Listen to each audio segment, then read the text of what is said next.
Alors, bienvenue à cette cinquième chronique sur Affinity Photo.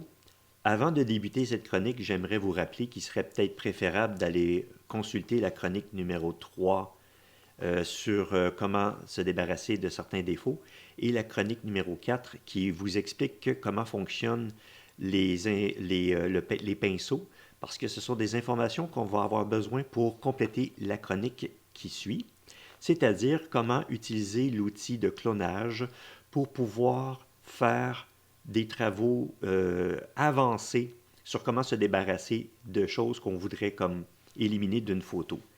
Alors, commençons immédiatement dans le vif du sujet. Et pour le genre de travail qu'on aura à faire aujourd'hui, on aura besoin de l'outil qui s'appelle pinceau de clonage. Alors, on va sélectionner immédiatement le pinceau de clonage et on va voir ici en haut qu'il y a différents paramètres qui ressemblent à ceux qu'on a lorsqu'on travaille avec les pinceaux, c'est-à-dire l'opacité, le flux et la dureté. Je vais pour le besoin de la cause y aller avec une opacité de 100, flux à 100 et pour le début, je vais y aller avec une dureté de 80% pour avoir des rebords légèrement doux. Le travail que je voudrais faire aujourd'hui, c'est d'éliminer la personne ici qui marche dans le stationnement. Alors, pour ce faire, je vais zoomer sur le personnage. Et comment fonctionne l'outil de clonage? Eh bien, c'est assez simple, ça fonctionne avec une source et une destination. Alors, la source, il faut juste la sélectionner à l'endroit qu'on veut prendre justement le pattern ou ici, exemple, le stationnement. Et je veux prendre cette source-là et la copier sur la destination pour faire disparaître le personnage. On va commencer par le bout simple, c'est-à-dire que sur Mac, je pèse Option et sur PC, je pèse sur Alt. Il y a une croix qui apparaît. Je définis ma source ici. On voit que la croix reste. Et regardez bien, je déplace le pinceau vers la droite. Et on voit que éventuellement, si j'appuie sur la souris, je clique sur la souris et on voit que je glisse mon pinceau vers la droite et je fais disparaître le personnage en prenant les informations de la source et j'applique la source vers la destination. Ici, on voit qu'il y a une trace plus sombre dans le stationnement, alors je vais changer ma source pour mettre la croix sur la trace ici et je vais faire adonner ma source et ma destination ensemble. Allons-y, tout doucement, jusqu'à une prochaine place où on voit que ça change un petit peu les teintes. Alors, je vais prendre une source en quelque part que je crois qui est le mieux. Ici, je vais la prendre à droite et je vais l'amener vers la gauche. Et je reproduis ainsi tant aussi longtemps qu'on n'a pas atteint,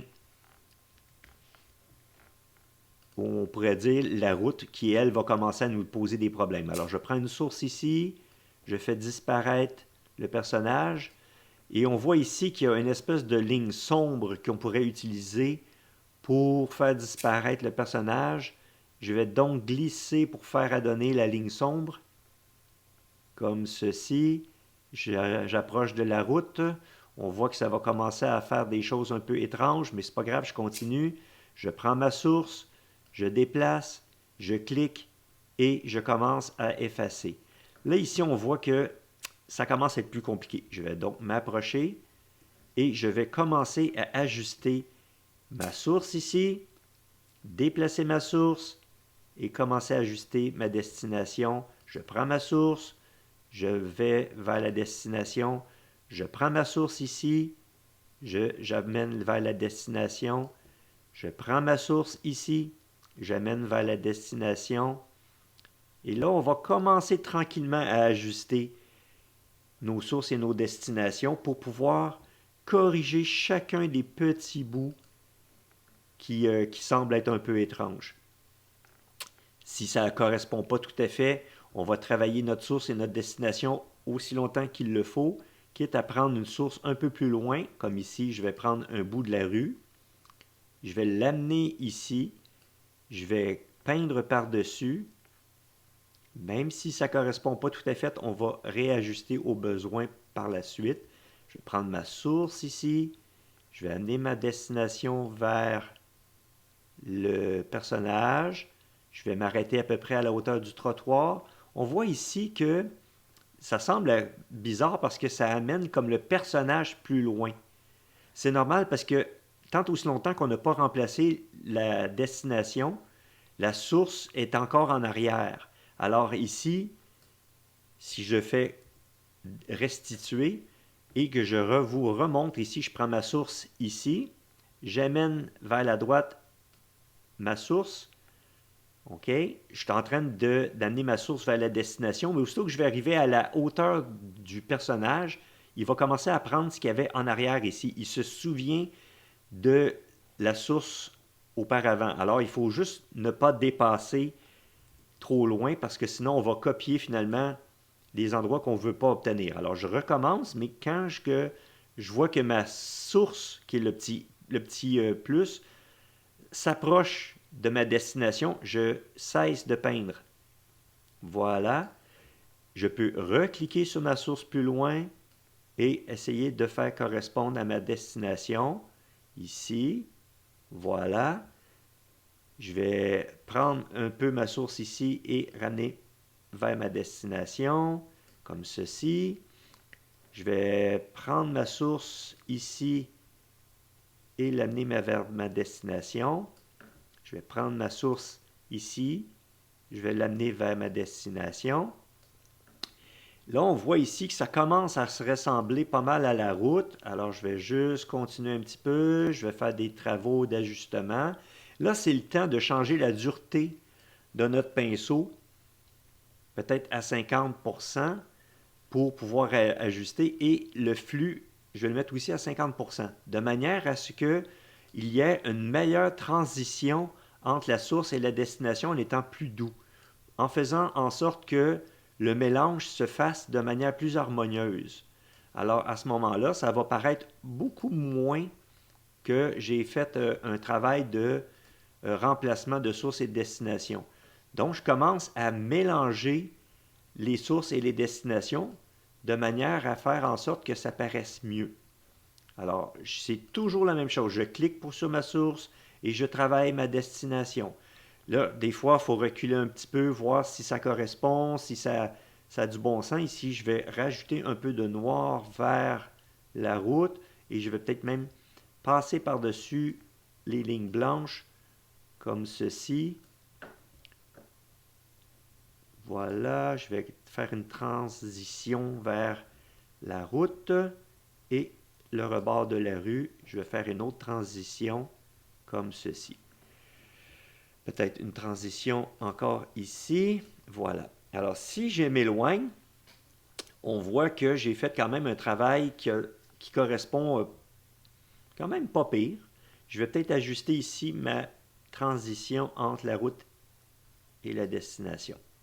Voilà. Je regarde de loin. On voit que, bon, les lignes blanches peut-être correspondent pas tout à fait. On pourrait ajuster ça. C'est quand même relativement facile. Tout ce que je peux faire, c'est de prendre ma source ici et déplacer ma destination ici, comme ceci. Donc, j'amène cette portion-là ici. Et maintenant, je vais prendre une portion plus loin, une source et la destination, et peindre par-dessus la ligne blanche de manière à les amener à des distances pas mal égales. Là, on va tomber dans le plus complexe du travail, c'est-à-dire de faire en sorte que le personnage ici disparaisse de la clôture et de la végétation. Ça, c'est un travail beaucoup plus complexe, mais on va essayer de travailler avec une source du rebord du trottoir ici, qui est assez loin, et on va commencer à peindre par-dessus pour ramener vers la destination. Je vais reprendre ma source ici, je ramène ma destination, j'essaie de faire en sorte que ça corresponde le plus possible. Là, je vais aller chercher un bord de trottoir. Je vois ici que il y a un pilier de trottoir là, il y a un pilier de trottoir là. Donc, je peux supposer que si je prends un pilier de trottoir, la source ici, que je l'amène approximativement ici. Il devrait avoir un pilier de trottoir aussi, peut-être. Et je commence à peindre pour amener du trottoir. En fait, c'est un muret. Hein? On s'entend qu'on est entre le trottoir et le muret. J'amène le muret vers une destination de muret et en même temps, j'en profite pour travailler la végétation un peu. Alors, on a réussi à refaire le trottoir, à refaire le muret. On peut prendre des bouts de muret ici, puis essayer de faire en sorte que la transition soit plus douce, comme je viens de faire ici. Là, on tombe sur la clôture, et la clôture, c'est la portion la plus complexe qu'on pourrait faire. Pour les besoins, pour simplifier la chose, je vais prendre ici le coin de la clôture, je vais cliquer ici. Puisque ça, c'est un coin de clôture que je peux aller chercher la source vers la droite, je vais amener le coin de clôture par ici et je vais amener la source vers la destination, comme ceci. Je vais faire ça quand même relativement rapidement pour vous montrer qu'on peut aller chercher des détails de la source vers la destination et faire en sorte que ça paraisse presque réaliste. Alors, je vais recliquer ici pour faire disparaître le personnage le plus possible. Ici, maintenant, je vais reprendre à droite cette portion-là de la tige de la clôture où ce que je mets ma croix et je vais la descendre ici pour redresser un peu le morceau le poteau de métal, comme ceci, et je vais cliquer sur le poteau, le gros poteau ici à droite, c'est ma source. Je vais apporter la destination ici en faisant descendre le long du poteau. Alors, on a comme fabriqué de la clôture. Et pour finaliser ici, je vais aller chercher un peu de végétation, peut-être sur le poteau qui est ici, et aller le faire correspondre ici. Oh, ça ne marchera peut-être pas très bien. Je vais plutôt aller chercher de la végétation ici et la faire descendre pour au moins faire disparaître la tête du personnage. Et aller chercher peut-être le poteau ici pour finaliser. Voilà. Et peut-être pour faire encore mieux, aller chercher un peu de végétation ici. Puis, si je prends maintenant ma photo et je vais faire, pour vous aider rapidement à aller voir votre photo au complet, vous pouvez faire sur un Mac, vous faites commande 0, donc zoom 0 finalement, revenir à la normale, ou contrôle 0 pour PC. Donc, on vient de reculer à la grandeur normale de notre photo, on voit la photo en entier. Et si, puisque le personnage prenait vraiment une petite portion de la photo et qu'on regarde de loin ce qu'on vient de travailler, on voit que finalement, on vient de faire disparaître le personnage et ça ne paraît pas du tout dans la photo. Alors, c'est la manière qu'on s'y prend pour pouvoir faire des travaux plus difficiles pour faire disparaître des choses.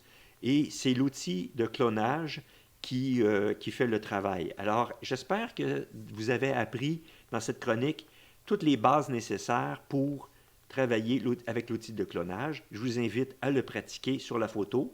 Et si vous avez des questions, n'hésitez pas à me les poser. Merci et à la prochaine chronique. Ah oui, et n'oubliez surtout pas de fréquemment faire fichier et enregistrer ou, comme vous pouvez le voir, il y a un raccourci. Alors, c'est commande S sur Macintosh et contrôle S sur PC. Faites-le fréquemment pour enregistrer vos modifications. Comme ça, vous ne perdrez pas votre travail si jamais il arrivait quelque chose.